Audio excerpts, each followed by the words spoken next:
नमस्कार 4 PM पर आप सभी का स्वागत है। मैं हूं आपके साथ अब्दुल करीम। आज आपको हम दिखाएंगे राहुल गांधी की कैब यात्रा। जी हां, राहुल गांधी और नरेंद्र मोदी दोनों ही भारतीय राजनीति में महत्वपूर्ण स्थान रखते हैं, लेकिन उनके दृष्टिकोण और कार्यशैली में काफी अंतर है। राहुल गांधी ने हाल के वर्षों में गरीबों और समाज के वंचित वर्गों के साथ संपर्क बढ़ाया है और उन्होंने उनकी समस्याओं को समझने और समाधान निकालने के लिए कई प्रयास भी किए। बता दें कि राहुल गांधी ने गरीबों के साथ मिलकर उनकी समस्याओं को समझने का प्रयास किया है। उन्होंने विभिन्न राज्यों और गांवों का दौरा किया, जहां उन्होंने गरीबों की वास्तविक स्थिति और उनके जीवन की कठिनाइयों को करीब से देखा। उनका मानना है कि राजनीति का मुख्य उद्देश्य समाज के कमजोर वर्गों की मदद करना होना चाहिए और राहुल की इसी अदा को आज देश पसंद कर रहा है। तभी लोकसभा चुनाव में उनका शानदार प्रदर्शन देखने को मिला। बता दें कि राहुल गांधी लगातार गरीब और मध्यम वर्गीय लोगों से मिल रहे हैं और उनके कामों को देख रहे, जान रहे हैं। बता दें कि बीते कुछ सालों में राहुल गांधी ने हर वर्ग के लोगों से मुलाकात की। सिर्फ मुलाकात ही नहीं की, बल्कि उनको समय भी दिया, तो किसी को अपने आवास पर बुलाया। इस तरह से राहुल गांधी लोगों के दिलों में जगह बनाते चले गए।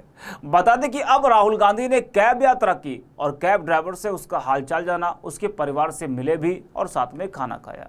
बता दें कि राहुल गांधी ने एक्स पर कैब ड्राइवर के साथ यात्रा करते हुए वीडियो शेयर किया है और लिखा है कि आमदनी कम और महंगाई से निकलता दम, यह है भारत के गिग वर्कर्स की व्यथा।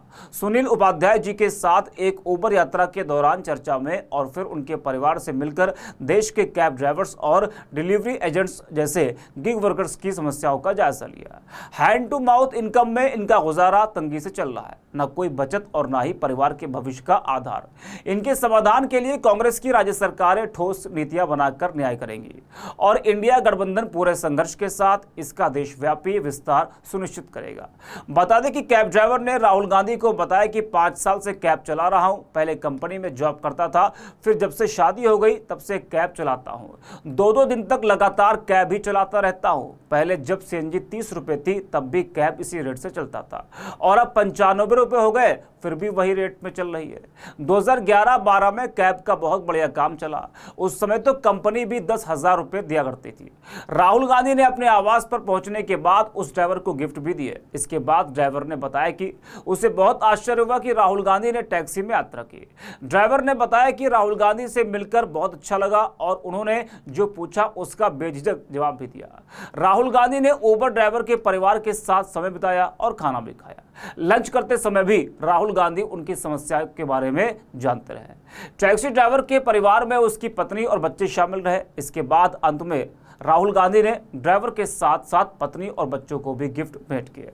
जरा आप भी राहुल गांधी की उस पूरी वीडियो को देखिए जिसमें वो कैब यात्रा कर रहे हैं। कोई वैल्यू नहीं करता है। जहाँ गाड़ी कोई नहीं जाती है वहाँ ओला उबर जाती है, चाहे दंदल हो, तालाब हो, कितना भी पानी, कल यहाँ तक बोनट तक पानी था लेकिन कस्टमर उतरा नहीं। मुझे तो वहीं छोड़ो। 11-12 में बहुत बढ़िया काम चला। ड्राइवरों ने गाड़ियां बना ली थी। तब तो कंपनी खड़े होने के 10,000 रुपए देती थी। मतलब पहले हाँ। फंदा लगाया, फिर हाँ। फंदा टाइट किया। हाँ, कुछ नहीं, अब कुछ नहीं है सर। आपने कब तक पढ़ाई की? मैंने ग्रेजुएशन कर रखा है, मैंने ITI किया है और यामा में जॉब किया था मैंने। जब मैंने अप्रेंटिस कर लिया तो यामा वालों ने निकाल दिया। यामा वालों ने? हाँ, क्यों निकाला? हाँ, कि भाई आपका ब्रेक हो गया। मैंने कि अब कहाँ जाऊँ कि दूसरी कंपनी में ट्राई करो। तो फिर उससे मैं निकल के फिर मैंने गाड़ी का प्लान बनाया है। आपका पहला ओरिजिनल प्लान था कि मैं कंपनी में काम करूँ, लेकिन ITI करके आया, कंपनी में जॉब किया, फाइनल इंस्पेक्शन में था, गाड़ी टेस्टिंग का मेरा काम था। क्या टेस्टिंग करते थे? ये स्कूटी, यामा की बाइक। तो फिर उन्होंने आपको फिर से क्यों नहीं लिया? क्लियर हो जाएगा ना, परमानेंट की स्थिति में आ जाओगे। तो कंपनी का रूल होता है परमानेंट नहीं करना। हाँ, परमानेंट नहीं करना है तो मतलब 6 महीने का ब्रेक। आज बताओ, मेरे तो भाग खुल गया। मेरा तो आपसे कोई ऐसा वो नहीं था कि आप अचानक मेरे पास, जबकि ये ड्यूटी 2 बार आई थी मेरे पास। अच्छा। हाँ, मैंने एक बार मैंने की रेंटल मैं नहीं करूंगा, इतनी देर में मैं और काम कर लूंगा, डबल हो जाएगा। 800 रुपए दिखा रहा था मेरे को 4 घंटे के। 4 घंटे के 800 रुपए। आपसे लेगा 1500 रुपए, मेरे को 800 रुपए। अगर आपको नहीं लगता कि चुने हुए लोग अमीर होते जा रहे हैं? हाँ, और लार्ज और जो बड़ा मैस है, अब 90% लोग हैं वो नीचे जाते जा रहे हैं। बस वो वही चल रहा है, वही चल रहा है, वही सिस्टम चल रहा है इस टाइम। राजस्थान में हम एक कानून लाए थे, हमारी जब सरकार थी। हाँ, आपकी सरकार थी। तो हम कानून लाए थे कि जो भी उबर चलाता है या डिलीवरी करता है, हर ट्रांजैक्शन में उसके लिए थोड़ा सा पैसा पेंशन के लिए कटेगा। तो आपने मान लो आपने राइड की, हाँ। हर राइड के लिए कंपनी को थोड़ा सा पैसा आपके पेंशन के लिए अलग रखना पड़ेगा, जो आपको बाद में मिलेगा। बिल्कुल सर, इसके बारे में आपका क्या लगता है? बहुत बढ़िया रहा है। एटलीस्ट सिक्योरिटी तो आए ना कि भैया थोड़ा सा हाँ, पैसा लास्ट हमारा में बच जाके जाए। अगर मिल जाएगा तो उससे कुछ राहत हो जाए। बिल्कुल, दो काम सरकार कर सके, जैसे हमारी तेलंगाना में, कर्नाटक में सरकार है, अगर हम वहाँ दो काम कर सकें तो क्या हो सकते हैं? एक तो पेंशन का आपने कहा ठीक है, वो और क्या हो सकता है?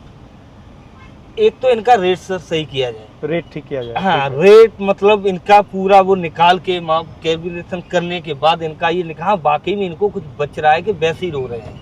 मतलब मिनिमम वेज होना चाहिए, हाँ, कम से कम हाँ, wage हो। कम से कम जिंदा तो बने रहे हैं ये। हम्म। जिसने गाड़ियां लेनी ना, सर किस्तें नहीं डाल पा रहे हैं, ये कंडीशन है। सारे टैक्सी वाले रो रहे हैं इस टाइम, कोई सुनने के लिए तैयार नहीं। सपने में भी नहीं सोचा था, सिर्फ टीवी पे देखा था। आज देख के धन्य हो गया। मैं जब समझदार हुआ था, सबसे पहले जब वोटिंग लायक हुआ था, तो पहला वोट मेरा कांग्रेस के लिए गया। तब मैं ये पार्टी नहीं जानता था, क्योंकि तब लोग करते थे ना सारा काम। ये वोटिंग कांग्रेस थी ना पहले उस हाँ। समय, 70 साल जब स्टार्टिंग में कुछ नहीं था तो बनाया किसने?